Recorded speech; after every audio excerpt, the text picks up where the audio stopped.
Hey, it's BT with the BT Tie GP review. Let's get right to it. In association with Sport Bikes Inc. magazine, I write for it. Let's get right to it. Like I said, we know what happened. I'll get to it. Hold your spaghetti, okay? Start off with Moto 3. That's where the championships are anyway. There's 3 championships to be decided. Let's start off as usual with Moto 3. Let's start off with the kids.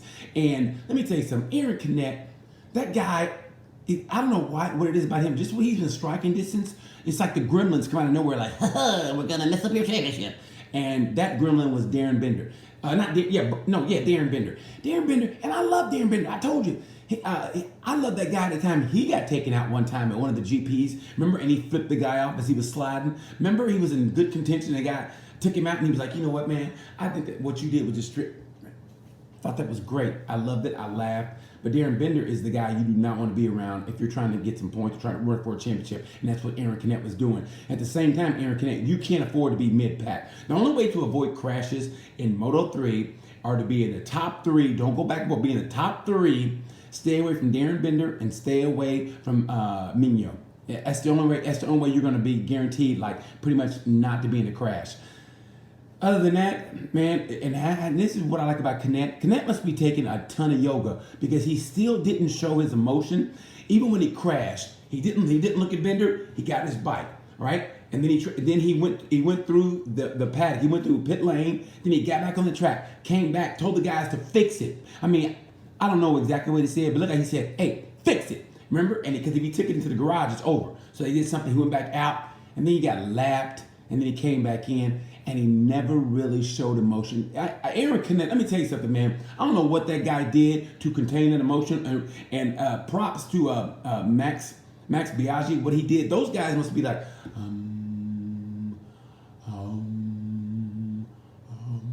because that guy has got his emotions in check. He didn't show it on the screen. After the screen, now granted, we don't know what happened. No one pays attention to Moto 3 except for me. But when the cameras are off, he may have went to Darren Bender's pit and showed him, and his whole crew was like, is that Aaron Canet? And Canet's like, hey guys, I need to talk to Darren for a second. And they're like, yeah, no problem. And you know what happened after that. There's a lot of machinery moving. When they come back, and Bender's like laying lifeless next to his bike, shaking like this, and a pot of oil like this. And Canet goes, and they go, well, I don't think we'll be having problems with Darren anymore. Canet's doing great, keeping his emotions in check. Ride of the race, Moto 3. I got to go with Alonso Lopez. Alonso Lopez, a lot of praise was reaped on this kid, a lot of pressure, and he really hadn't produced. He's going to another team next year, but he finally got a podium. Good for that kid. He's, to me, ride of the race, Alonso Lopez. Also, heartbreak. Got to go with Aaron Canet, Moto 3. Aaron Canet, heartbreak, but also Lorenzo Della Porta. Della Porta's grandma died this weekend, and he's a young kid. And man, that got me because he was holding it back not to cry on the podium. And I mean, that guy, man, that really got me in the field. So heartbreak goes to Canet. Honorable mention, heartbreak goes to Lorenzo Della Porta. His grandma died. Moto 2. Let me tell you something. Moto 2. What I say? Alex Marquez, and I have nothing. I love Alex Marquez. I really do. But Alex Marquez, he's kind of like Ana Carrasco. When they get a good lead, okay, it's done. It's done. I mean, granted, he made that mistake in Silverstone, but when they get a good lead, it's done. But when it comes time to bang, or maybe the bike is not, and you got to ride in the pack, you're susceptible to getting roughed up. And that's what happened to Alex Marquez. I don't know what it was, the grip level or whatever. But Luca Marini put an ass whooping on everybody. He was looking good the whole. And if you really think about this is Marquez Rossi with Marini and Marquez. Granted, they didn't bang bars, but that's basically what it is. I mean, Marini is Valentino's half brother, and I think it was weird that Valentino didn't show up at the ceremony in Parc Ferme. I thought, hey, if my half brother won, I'd be like, all right, my half brother. I'd come out, even if I was in my drawers, I would have came out and go, way to go, bro, and go back in and change. I mean, Marquez does it for his real brother, but still. Anyway, Luca Marini, great job of Marini, and let me tell you something. Like I said, watch for Brad Binder. He's 44 points out. Well, we got 4 more races to go. But all it takes is one mistake by Marquez. One mistake, maybe he doesn't finish, maybe he gets in a crash, whatever. And Brad Binder, even if you watched it behind the scenes you didn't show on MotoGP.com, remember when Marquez and Dovi were leaving the press conference interview, and they were watching the Moto 2 race, and Dovi was like, Binder's not going to let him pass. And Marquez goes, I know. I told my brother to stay away from it. I think Marquez knows when Bender gets to MotoGP and Bender gets a factory bike, which he will, Bender's going to be hard to handle, man. I mean, granted, a lot of stuff doesn't work out, but you watch Bender. Bender might be a South African Marc Marquez, man. He's a nice guy, but when that visor go down, Bender is all business. Double B is vicious. Watch out for Double B.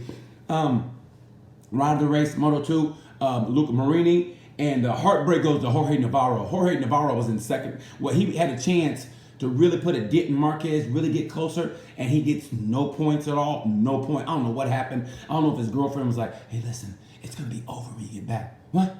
Huh? I'm getting the race. I don't know what happened. But Jorge Navarro he picked the wrong week to have a bad week. You know what I mean? It's like kind of like in the movie Airplane. It's like, man, it's like I picked a bad week to quit smoking. He picked a bad week to have a bad week. Anyway, they're going to go to the flyaways. We'll see what happens. The flyaways are where championships are decided. Unless, and how smooth a transition, unless it's MotoGP.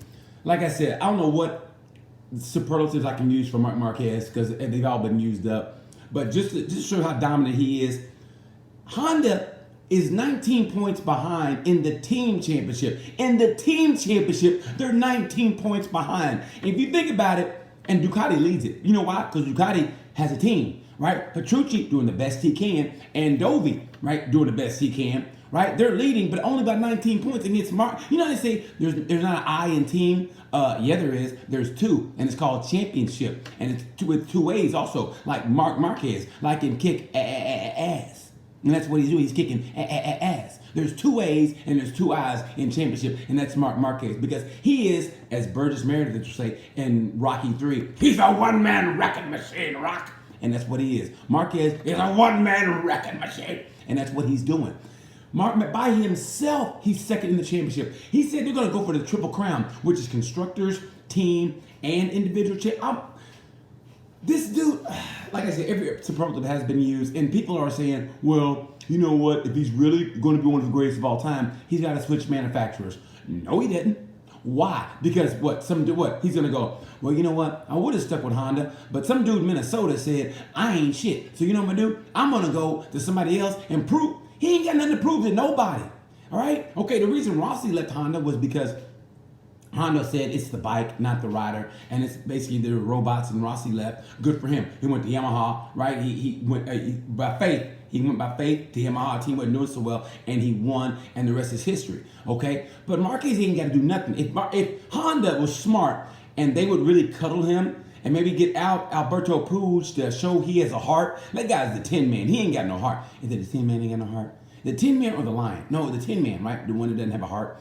Alberto Puig, that dude, I mean, treat him like he is a champion. They treat him like he's like, Marquez said he got a text from one of the big guys in Honda going, hey, you better win. He go, hey, no pressure. He laughed it off. But at the same time, if he was my champion, I'd be like, hey, man, good luck today. You know, we love you. We're Honda. You know, send him a bouquet of flowers. Send his mama some flowers, okay? Do something. I mean, act like he's a champion.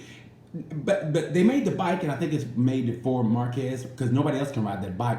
I mean, no offense to Cal Crutchlow. Cal Crutchlow had a bad weekend. Lorenzo,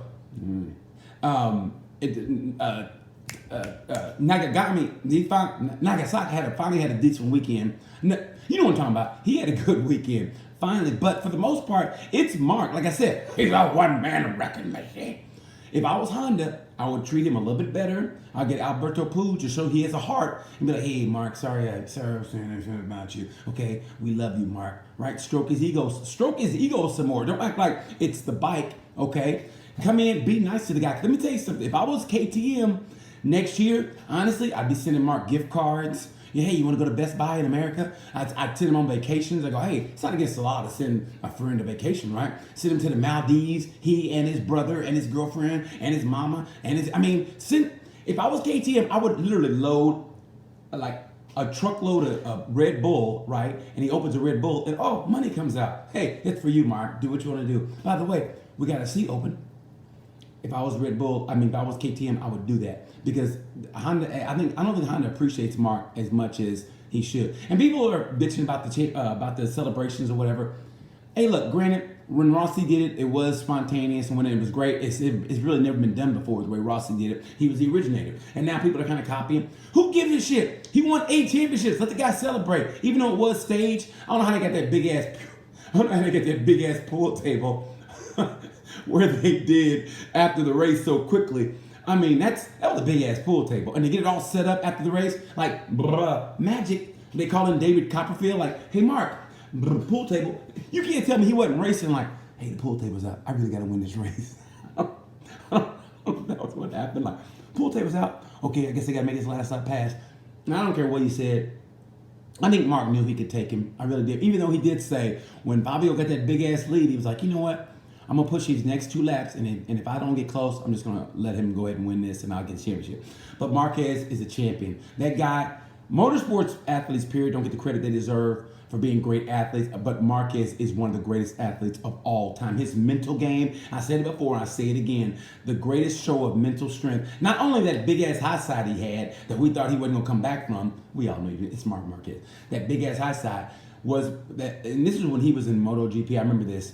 The camera came to him, he saw that he was on the screen, he picked up the remote control and changed the channel. That's how I know this guy's on a different level. Marquez has always been on a different level. What he's doing is incredible. He didn't have to change manufacturer, but in a way, I kind of like to see him do that. Maybe Marquez go to Ducati. Man, that would be a shot in the arm. Or go to an Italian manufacturer, know how his relationship is with the Italians. What? But that's Marquez. He don't give a damn. We'll see what happens. Anyway, congrats to Marc Marquez.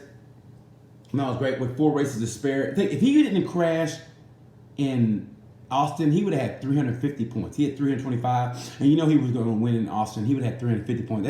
That the championship would have been decided in Aragon. Anyway.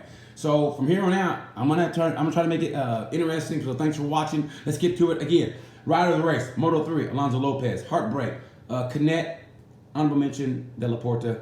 Moto2, Rider of the race, Marini. Heartbreak, Navarro. MotoGP, Rider of the race, you got to give it to Marc Marquez for what he did. And the heartbreak, Jack Miller. Jack Miller maybe would have got a podium or would have pushed for maybe the win. Jack Miller we had a great pace, and he even said it was his fault. He killed the kill switch by accident, and he stalled it on the line. So he said it was his fault, and it never will happen again. That's what he said. I trust Jack Miller. He scares me. Anyway, so that's it. Hope you guys enjoyed it. Sorry it's a little bit long, but hey, man, it's a championship. You got to talk about Marc Marquez and what's going on. Anyway, also, Johann Zarco is going to be the test rider for Yamaha. It's pretty much almost a done deal. We'll see what happens. And that's pretty much it. Thanks you guys for watching. Until then, BT saying thanks for watching. Until then.